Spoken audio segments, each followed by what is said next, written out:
sa tunay na lalaki. Para sa tunay na lalaking hindi natatakot. Para sa tunay na lalaking hindi natatakot tumalon sa bangin. Para sa tunay na lalaking lumalangoy sa salamin. Suabe at maba.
Sa bayan natin.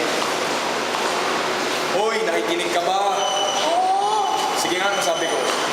Si Pacquiao, manalo na naman.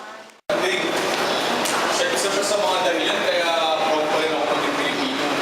Tsaka isipin mo, ilan na lang ba yung mga may kayang gumawa doon? Tingnan mo, pag di rin siya nananalo, puro na lang terorismo, pangungurako, at iba pa yung mga nababalita tungkol sa atin. Ano ka ba?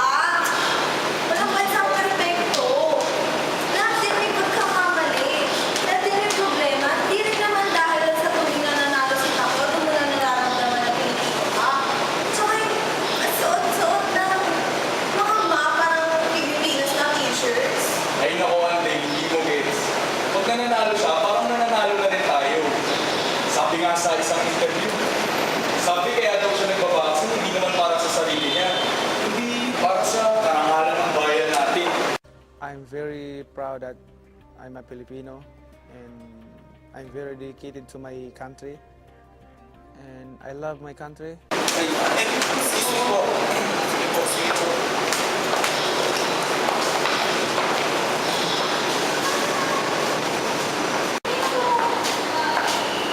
Hanggang kailan?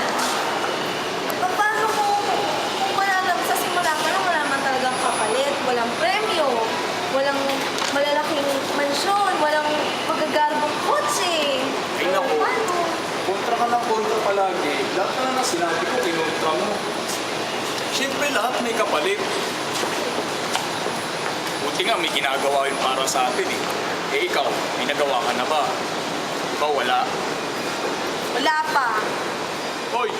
Ika na nga!